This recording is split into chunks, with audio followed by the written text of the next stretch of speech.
myself, I would have sworn it was made up. But no, it's real. Apparently, he was inspired by the rapper Lil Uzi Vert, who had a pink $24 million diamond implanted into his forehead. Dan Sir said that he just wanted to do something different since everyone else just dyes their hair. He wanted to be on a level all of his own, the first person with gold hair. And if you're like me, you're probably wondering just how does this even work?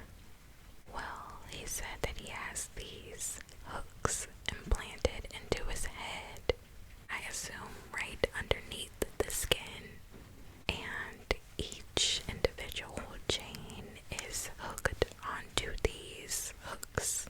He said that he takes each chain off of the hooks every night before bed. I'm sure that makes it a lot easier for him to sleep. But what about the hooks that are still poking out? I imagine that would still be very uncomfortable.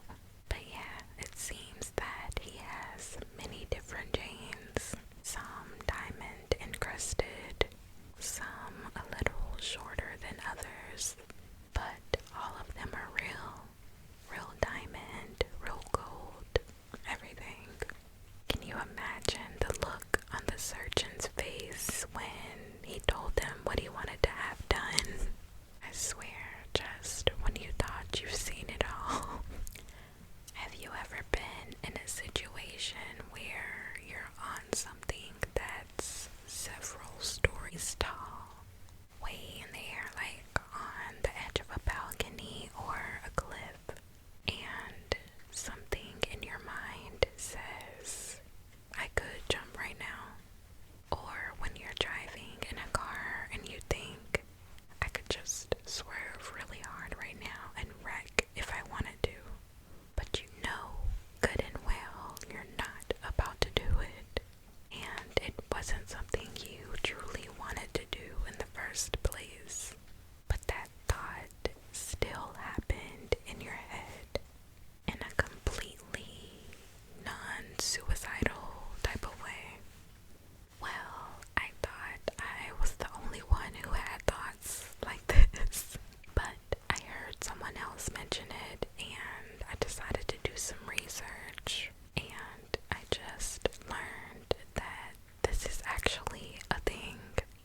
It's a thing that happens to many people. It's called the Call of the Void. This thing is such a thing that real life research is being done on it and all. I was reading an article that said in 2012, Jennifer Hames led a study at the Department of Psychology at Florida State University on the Call of the Void. She called it the high place phenomenon, and ultimately said that the call of the void is potentially the mind's weird way and seemingly paradoxical way of appreciating life. You have no idea how happy I was to hear that or read that.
E?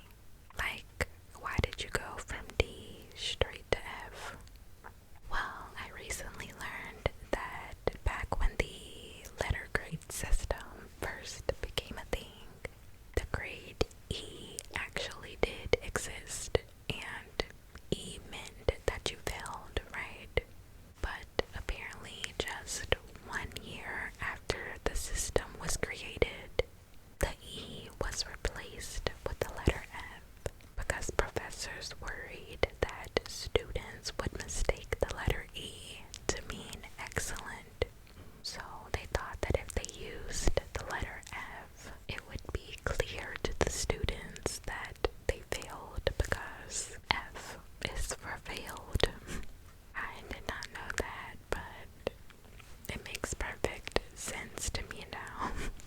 Something else I learned about recently: sin eaters. Yeah, it's exactly what it sounds like. Kinda.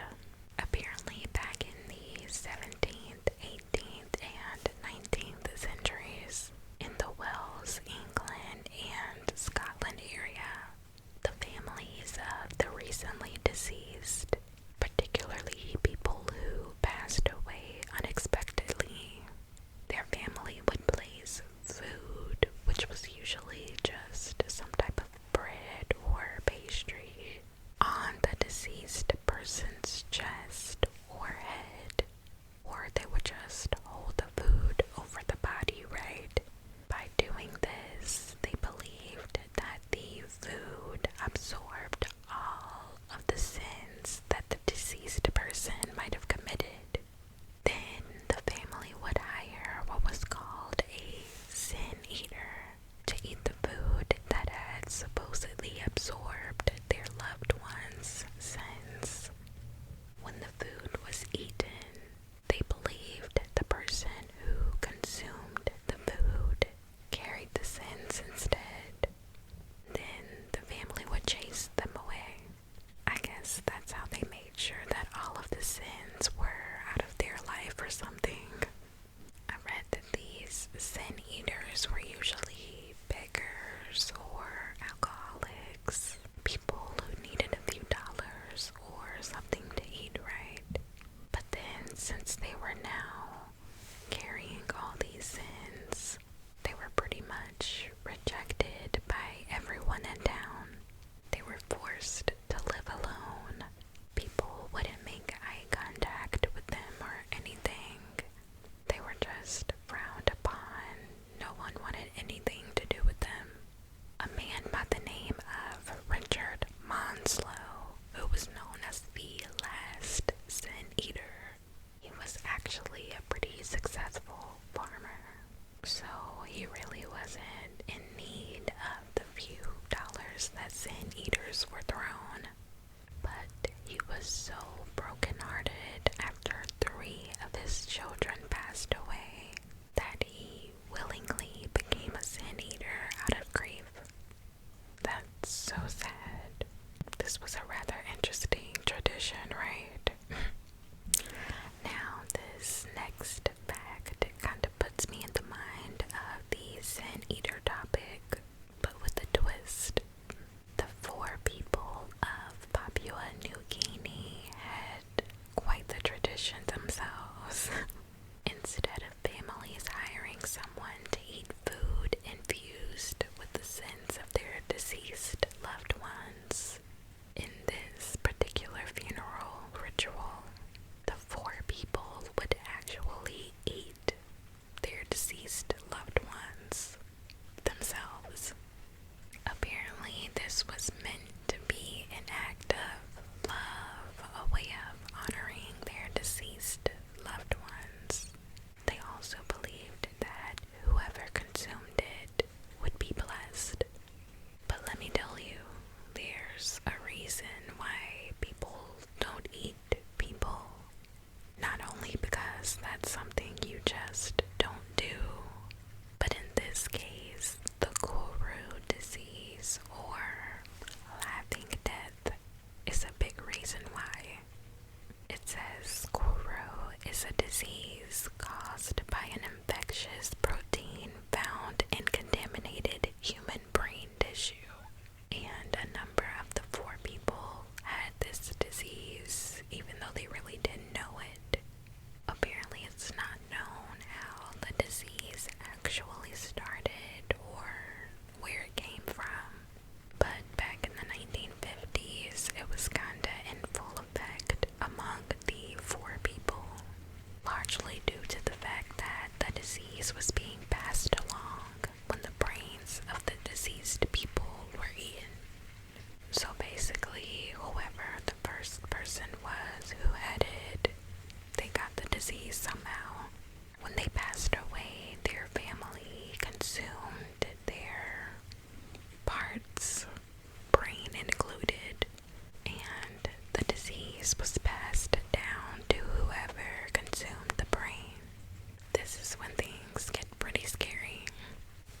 emotions either. Apparently a lot of them suffered from depression, and the name Laughing Death actually came from the fact that a lot of the victims would suffer from uncontrollable laughter, even though they weren't particularly happy at all. A lot of them would pass away in less than a year of showing any signs or symptoms of having Koru. It's so sad. I think I actually read that there were hundreds of people who were dying from this every year, but they didn't know what was causing so many people to pass away. Eventually, research was done on it, and they found out that it was being passed through cannibalism. So after they found out what it was, luckily it all died down. But I think the last person to have Koru disease only passed away in 2009. Think about that. Speaking of eating things, you know how people say the proof is in the pudding? I've always been the one to wonder what that actually meant. Like, why pudding? And exactly what are you supposed to be finding in it? What proof? What are you talking about? Please make my brain understand. So, turns out the original phrase, which was first recorded back in the early 1600s, was the proof of the pudding is in the eating. Over time, it was obviously shortened to just the proof is in the pudding. Anyway, back then they had these puddings, right? But not your typical chocolate pudding or vanilla pudding. I was reading on Ranker that these puddings were savory concoctions of mystery meat, like intestines and stomachs that may or may not have been contaminated. That's pretty gross. Intestines and stomachs of what? And contaminated with what? So these were supposedly animal intestines. I'm not exactly sure what type of animal though. And a site called Dusty Old Thing told me that this pudding was actually some type of sausage. It says the sausages were often mixed with various spices and cereal and stuffed into stomachs or intestines in order to be steamed and boiled. In the Middle Ages, pudding could either be good or bad. If the meat was contaminated, it could even be very bad and perhaps even fatal. This is why you had to put the pudding to the proof. Obviously, there was no refrigeration back then to keep the meat fresh enough to eat for a certain amount of time. So all they could do was actually take a bite to see whether or not it was still good. Likewise, you experience things firsthand to see the true value in whatever it is. So yeah, that's that.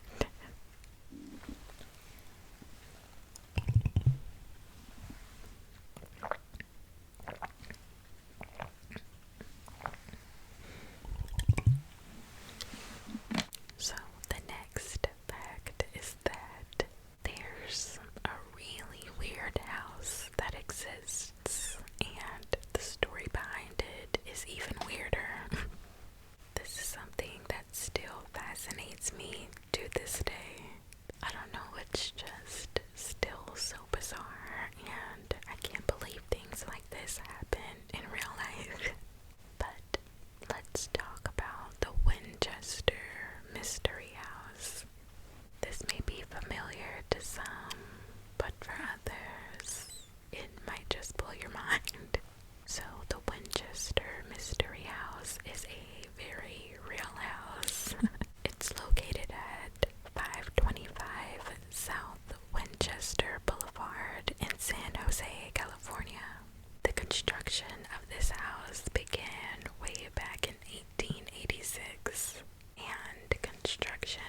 So, today this fortune would be over $500 million.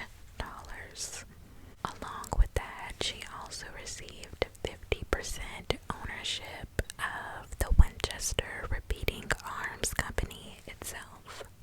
So she was pretty much set. If you ask me, all she had to do was try and make the best and enjoy at this point.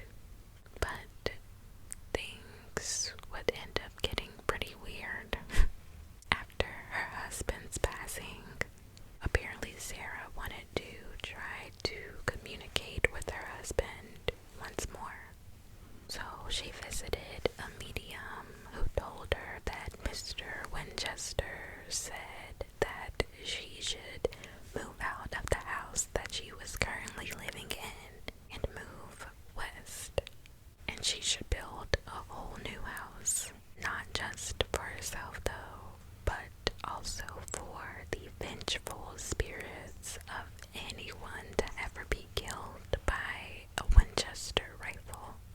And not only should she build a house, no, she was told that the construction of this house had to be continuous, meaning that it should never stop being built on for as long as she lived. This was so that the spirits of people who were killed by Winchester rifles wouldn't bother or haunt her in any way due to all of the noise that would be going on because of the construction. Also, by confusing the spirits in a way, you'll see. Weird, but apparently Sarah took the medium's word for truth. She moved to California, she bought an unfinished house, and she started building onto it immediately. The carpenters she hired worked all throughout the day and at night, non-stop. Of course, they switched shifts and stuff like that so that the carpenters could have a break, I'm sure. But the actual construction did not stop, okay? It actually went on 38 years straight, purposely. Throughout the remainder of her entire life, the building kept going, and Sarah directed everything that was going on. She gave all the details about how it should look, where this should go, where this should start. It said that she would actually change the building plan a lot too, I guess so that she could keep the spirits confused as to what was actually going on. All the carpenters could do was what she said she wanted, and they did. And what would come of it is probably something you've never seen in your life. This house contains doors that lead to nowhere. You open them and they open to a plain wall. There are also doors that are stories high that lead outside, but outside without a balcony or anything, just outside. If you walk out of one, you're just gonna drop a long way to the ground. This house contains windows, some of which only look into other rooms of the house. The house contains staircases, and some of these stairs lead to nothing. They just go up to the ceiling and stop. Like, that's it. There are secret passageways.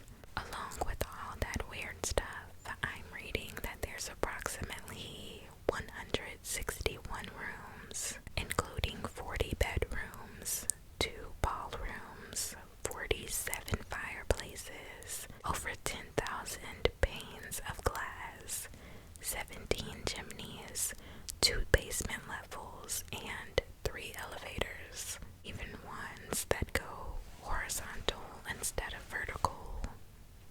Not so typical. Also, despite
years.